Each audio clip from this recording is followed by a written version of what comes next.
अकबर जैसे दिल्ली गया, मान सिंह आसफ खान आगे तैयार खड़े थे। मान सिंह आसफ खान ने कहा पकड़ लाएगा प्रताप को, पीछे आ रहा हो प्रताप ही है क्या? महाराणा प्रताप ये सब लोग पहाड़ों के अंदर बैठे हैं, तो अकबर आके उदयपुर पे कब्जा करता है। कहां कब्जा करता है? उदयपुर। और उदयपुर का नाम बदल के कर देता है मोहम्मदाबाद। नाम बदल कर क्या कर दिया? अब अकबर उदयपुर बैठा है, सैनिकों को दिल्ली भेजता है, जाओ पकड़ के ले गया। सैनिक जाते, पहाड़ों के अंदर कुट पीट के वापस आ जाते। कारण भाई पहाड़ों के रास्ते नहीं पता, मेवाड़ वाले लोकल है, उनको एक एक रास्ता पता है, उनको रास्ते नहीं पता। फिर लोकल जो पब्लिक है वो अपने राजा का सपोर्ट कर रही है, वो बता देती मुगलों की सेना यहां से आ रही, यहां से नहीं आ रही। तीसरा, पहाड़ों में बड़ी सेना जा नहीं सकती, छोटी छोटी टुकड़ियां जाती, उन पर वो आक्रमण कर देते। दिल्ली बेचारे कुटपीट के मुगल आते। अकबर ने फाइनली एक दिन पूछ लिया कि भाई क्या कारण है, तुम प्रताप को क्यों नहीं हरा पा रहे, तुम प्रताप को क्यों नहीं पकड़ पा रहे? सैनिकों ने कहा सर हम मुगल हैं, गूगल थोड़ी है, हमें कौन सी लोकेशन पता चलती है। फाइनली अकबर ने पता लगाया कि यार फिगर आउट किया जाए, ऐसा क्या मामला है कि प्रताप हमारी पकड़ में नहीं आ रहा है। प्रताप पहाड़ों के अंदर बैठा है, हम बाहर उसको घेर के बैठे हैं, लेकिन फिर भी वो हमारे सामने सरेंडर नहीं कर रहा है। अकबर को पता चला कि आस पड़ोस के जो राजा हैं वो प्रताप का सपोर्ट करते हैं। कौन? ये डूंगरपुर बांसवाड़ा वाले प्रताप को सपोर्ट करते रहते हैं, अंदर उनके सप्लाई वप्लाई सब होती रहती है पड़ोसियों द्वारा। तो अकबर ने कहा ठीक है। उदयपुर उसने अपने 2 सेनापतियों का तुम संभालो, मैं डूंगरपुर बांसवाड़ा वालों को संभालता हूँ। मानसिंह के एक अंकल थे, उनका नाम था जगन्नाथ कछवाहा, हल्दी घाटी वाले युद्ध में लड़ चुके थे, तो एक्सपीरियंस होल्डर थे। एक तो इनको कहा भाई आप संभाल लो। कहां चला गया वो? वागड़ की तरफ चला। पहले जाता है बांसवाड़ा। कहां पे जाता है? बांस। और बांसवाड़ा के राजा जाकर हाँ भाई क्या चाहिए तेरे को? महाराणा प्रताप की बड़ी सहायता करते हो। बांसवाड़ा के राजा का सरेंडर है साहब, आज के बाद महाराणा प्रताप की सहायता। अकबर ने कहा संधि करो मेरे साथ, संधि पे साइन की। फिर गए डूंगरपुर कि हाँ भाई तुम बताओ। उन्होंने साहब लो संधि वाला कागज लो, फटाफट कर देते हैं, हम भी आज के बाद महाराणा प्रताप की सहायता। मतलब दोनों ने किससे संधि कर ली? अकबर से संधि कर ली। अकबर यहां से दिल्ली गया, दिल्ली जाते बांसवाड़ा डूंगरपुर वाला उनका मजाक कर रहे थे, प्रैंक था प्रैंक। वीडियो देख के हाथ हिला दो एक बार। मतलब दोनों ने अकबर से संधि की, उसके बावजूद महाराणा प्रताप की क्या की उन्होंने? क्योंकि वो दोनों समझदार थे, जानते थे अभी अकबर से लड़े कोई फायदा है नहीं, अकबर की सेना बड़ी है, अपने पास इतनी सेना है नहीं, एक बार संधि कर लो, अकबर यहां से चला जाएगा, बाद में तो अपने जाने अपना काम जाने, बाद में अकबर क्या करेगा। मतलब कुल मिला के अकबर को यहां से कुछ भी मिला नहीं। अकबर जैसे दिल्ली गया, मान सिंह आसफ खान आगे तैयार खड़े थे। मान सिंह आसफ खान ने कहा पकड़ लाएगा प्रताप को, पीछे आ रहा हो प्रताप ही है क्या? अकबर ने कहा थप्पड़ मारूंगा तुम्हारे, कल दोनों दरबार में जाना चुपचाप। उन्होंने कहा हमने पहले ही कहा था यार, इतना सरल नहीं है वहां पे। अब अकबर ने अपना एक नया सेनापति भेजा, शाहबाज खान। क्या नाम था? बड़ा शानदार कमांडर था। और शाहबाज खान को कहा शाहबाज खान तुम जाओ और प्रताप को पकड़ के ले आओ, और यदि प्रताप को नहीं पकड़ पाओ तो मेरे को मुंह मत दिखाना। शाहबाज खान का साहब डन एकदम। शाहबाज खान को पता लगाता है भाई प्रताप कहां पे। शाहबाज खान को पता चलता है प्रताप कुंभलगढ़ के किले। कौन से किले में? तो वो कुंभलगढ़ पे कब्जा करने के लिए या प्रताप को पकड़ने के लिए 3 बार अटैक करता है कुंभलगढ़ पे। कितनी बार? 1577 में, 78 में और 70। फिर वो पंजाब चला जाता है, क्योंकि मुंह नहीं दिखाना था ना। अकबर ने कहा शाहबाज खान से भी पार नहीं पड़ रही, सेनापति बदलो भाई। और अकबर ने इस बार फिर एक सेनापति बदल दिए। इस बार अकबर ने एक सेनापति भेजे, अब्दुल रहीम। किसको भेजा? रहीमन धागा प्रेम का मत तोड़ो छिटकाए, टूटे से फिर जुड़े नहीं जुड़े।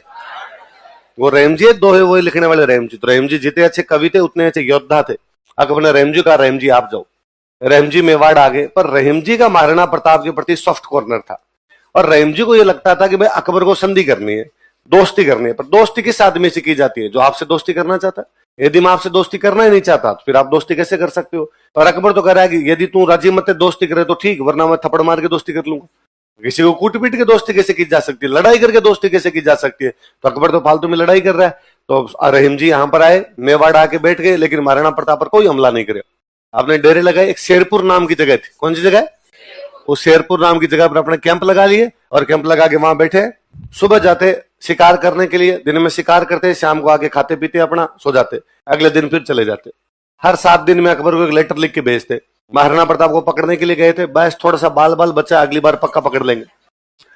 अकबर ही कहता keep it up bro, well done boys, well done, खूब अच्छा खेल रहे हो, तुम ऐसे ही खेलते रहो। क्योंकि अकबर ये तो कह नहीं सकता ना कि क्यों नहीं पकड़ पाए। अकबर यदि ये कह दे क्यों नहीं पकड़ पाए तो फिर रहीम जी पूछ ले भाई तू खुद, मान सिंह, आसफ खान, शाहबाज खान, चारों बैठ के बता दो कैसे पकड़ना है। तो रहीम जी चुपचाप यहां पर बैठे। महाराणा प्रताप को पता चला कि उधर से अटैक क्यों नहीं हो रहे, कि रहीम जी अपना पर अटैक नहीं कर रहे। तो महाराणा प्रताप ने कहा ठीक है, अपने भी पहाड़ से बाहर निकलो। पहाड़ों से बाहर आए, खेती करने शुरू की, अनाज इकट्ठा करना शुरू किया, हथियार इकट्ठे करने शुरू किए। उन्हीं दिनों में जब रहीम जी यहां पर बैठे हुए, महाराणा प्रताप के बेटे, उनका नाम है अमर सिंह। क्या नाम है? अमर सिंह एक दिन उस साइड में चला गया जहां पर रहीम जी के कैंप लगे हुए थे। रहीम जी कैंप कहां लगे हुए? शेरपुर। कहां पे लगे हुए? शेरपुर। अमर सिंह उधर गया और उसने देखा कि शेरपुर में जहां मुगलों के कैंप है वहां पे कोई आदमी दिखाई नहीं दे रहा। उनको लगा मुगल कैंप उठा के चले गए, क्या हुआ? तो उसने आवाज लगाई जाके, भाई रहीम जी कहां पर हो? तो अंदर से महिलाओं की आवाज है, भाई रहीम जी घर पे नहीं। कोई बात नहीं, घर पे कोई पुरुष है उनको बाहर भेजो। महिलाओं का अंदर कोई भी पुरुष नहीं है, सब शिकार करने के लिए गए हुए, तुम शाम को आ जाना। उसने कहा सच्ची कोई पुरुष नहीं है तो तुम आ जाओ। वो सारी महिलाओं को गिरफ्तार करके लेके आ गया। कौन सी जगह से? कौन? अब महाराणा प्रताप ने देखा कि अमर सिंह आ रहा, आगे आगे पीछे महिलाएं बेचारी रोटी पिटती हुई आ रही है कि डाकी कहां लेके जा रहा है, छोड़ दे हमें। अमर सिंह कह नहीं फॉलो मी, पीछे पीछे हो। तो प्रताप ने पूछा भाई कौन है, कहां से ले गया? उसने कहा पिताजी आप छोड़ो, मैं हैंडल कर लूंगा इनको। तो अरे है कौन? कि वो रहीम जी है ना? कि हाँ। तो वो शिकार करने के लिए गए मैं, तो मैंने किया आज। प्रताप को पता चला। प्रताप ने कहा नहीं ये बात गलत है। प्रताप पहले अमर सिंह को धमकाते हैं, फिर उन महिलाओं को कहते हैं कि सॉरी मेरे बेटे ने गलती की है, दोबारा से कभी ऐसा नहीं होगा। हम युद्ध के मैदान में सैनिकों से लड़ेंगे, महिलाओं बच्चों को किसी प्रकार का कोई नुकसान। तुम मेरी बहन जैसी हो, तुम आराम से बैठो, तुम्हें थोड़ी देर में पहुंचा दिया जाएगा, आराम से चाय नाश्ता करो तुम। तो थोड़ी देर में उनको वापस पहुंचाते हैं। रहीम जी के नाम एक लेटर लिख के भेजते हैं कि रहीम जी आज मेरे बेटे से गलती हुई है, आइंदा से दोबारा ऐसा कभी भी नहीं होगा। हम युद्ध के मैदान में महिलाओं बच्चों को कभी भी बीच में लेके आएंगे नहीं। उधर रहीम जी जब कैंप पहुंचे उन्होंने देखा महिलाएं तो है ही नहीं। तो रहीम जी बेचारे बाल पकड़ के बैठे हुए थे। इतने में महिलाएं पहुंची तो रहीम जी ने पूछा भाई कहां चली गई थी? महिलाओं ने कहा हम तो कहां गई, वो छोड़ो, तुम कहां चले जाते हो और घर पे रहा करो। तो भला हो बेचारे महाराणा प्रताप का जिसने वापस भेज दिया, वरना आज तुम्हारे किसी का परिवार नहीं होता। और उन्होंने पूरी बात बताई। महाराणा प्रताप ने क्या कहा, तुम्हारे नाम चिट्ठी भेजी है। रहीम जी की आंखों में आंसू आ जाते हैं कि यार दुश्मन हो तो ये हो जो दुश्मन की महिलाओं के साथ भी अपने बहन जैसा बर्ताव करता है। रहीम जी उस दिन कहते हैं कि मैं नहीं जानता महाराणा प्रताप मुगलिया सल्तनत कितने वर्षों तक रहेगी, मैं यह भी नहीं जानता कि अकबर का राज कितने वर्षों तक रहेगा, और मैं इस बात को भली भांति जानता हूं कि जब तक सूरज और चांद रहेंगे महाराणा प्रताप तुम भारत में याद किए जाओगे। अकबर को समाचार मिला। अकबर ने रहीम जी का, रहीम जी आप तो वापस ही आ जाओ, लुगाइयां नहीं संभल रही आपसे, क्या संभालोगे यार महाराणा प्रताप को। और अकबर ने इस बार फिर अपने एक अंकल को सेनापति बना के भेजा, सुल्तान खान। क्या नाम था? डाकी टाइप का आदमी था भाई साहब सुल्तान खान। सुल्तान खान आया। सुल्तान खान ने आगे पूछा भाई क्या कारण है, ये पकड़े क्यों नहीं जा रहे भाई महाराणा प्रताप? और जितने मुगल यहाँ पर पहले से पोस्टेड थे उन्होंने कहा भाई पकड़ में कैसे आए यार, वो पहाड़ के अंदर बैठे हैं, अपने पहाड़ के अंदर जा नहीं सकते, बड़ी सेना ले जा नहीं सकते, रास्ते अपने को पता नहीं है, भीलों के अटैक होते रहते हैं। अपने अजमेर से अपना राशन आता है भाई, मुगलों का रास्ता मुख्य अड्डा कौन सा था? अजमेर। और वो बैठे हैं आपके मेवाड़ के, तो उनका राशन पानी कहां से आता? अजमेर। रास्ते में मेवाड़ वाले लूट लेते हैं, अपने सैनिकों को तो राशन भी नहीं पहुंचता, इसलिए राशन अजमेर से यहां तक आ जाए इसलिए भी सेना लगानी पड़ती है। तो महाराणा प्रताप को पकड़े, राशन मंगवाएं, पहाड़ों में जाएं नहीं जाएं समझ में नहीं आता। तो सुल्तान खान ने कहा तो पहाड़ों में इनके पास खाना पीना कौन बेचता है कि इनके तो रास्ते खुले हुए हैं, ये तो अपने रास्तों से खाना पीना मंगवा लेते हैं। कहां से, कहां कहां से रास्ते हैं? कौन कौन से 4? देवल, डूंगरपुर की तरफ से, उदयपुर की तरफ से, पाली की तरफ से और राजसमंद की तरफ से। पहाड़ों में 4 रास्ते हैं, चारों तरफ से सप्लाई होती है यार इनके आराम से। तो सुल्तान खान ने कहा एक काम करो ना, रास्ते ब्लॉक करो, जब अंदर सप्लाई नहीं पहुंचेगी तो पहाड़ में बैठे बैठे भूखे मरेंगे, भूखे मरेंगे तो बाहर निकलेंगे, बाहर निकलेंगे तो मैदान में आएंगे तो मारेंगे, अपनी सेना ज्यादा इनकी सेना कम। तो उसने 4 छावनी बनाई। कितनी छावनी बनाई? कौन कौन से? देवल, देबारी, देसुरी।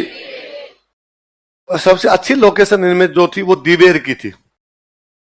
कारण था कि अजमेर से जो मुगलों की सप्लाई आती थी वो दीवेर वाले रास्ते से आती। कौन से रास्ते से आती? तो मुगल क्या करते, मेवाड़ वाले क्या करते, मुगलों की सप्लाई को बीच में लूट लिया करते। इसलिए सुल्तान खान ने कहा दीवेर में मैं खुद बैठा हूं, तो इधर मुगलों की सप्लाई को किसी प्रकार से रुकने नहीं दूंगा, दीवेर में मैं बैठा हूं, बाकी जगह उसने अपनी सेना लगा दी। सब जगह देवल में भी सेना है, देबारी में भी सेना है, देसुरी में भी सेना है। महाराणा प्रताप सच में ब्लॉक हो गए, अंदर बैठे में, बाहर निकलने का उनके पास अब कोई रास्ता नहीं है, बाहर से सप्लाई का भी अब उनके पास कोई तरीका नहीं है।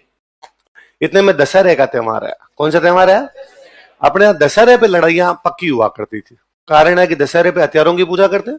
हथियारों की पूजा के लिए कहा जाता है कि तलवार की पूजा, तो तलवार म्यान से बाहर निकली, अब उसकी पूजा की, तिलक लगाया, अब वो म्यान में तभी जाए जब उसमें खून लगे। तलवार पे बिना खून लगे वो अंदर जानी नहीं चाहिए। तो राजाओं के टाइम में आसपास में कोई ना कोई छोटा मोटी लड़ाई कर ही लेते। ये जो दशहरे की ऐसी लड़ाइयां होती इनको बोलते टीका दौड़। क्या बोलते? टीका लगाया, तिलक लगाया, अब बाद में लड़ाइयां होगी, लड़ाई क्या बोलते? टीका दौड़। या राजा के राज तिलक की एनिवर्सरी वगैरह होती है, उस पर भी जो लड़ाइयां वगैरह करते हैं उनको भी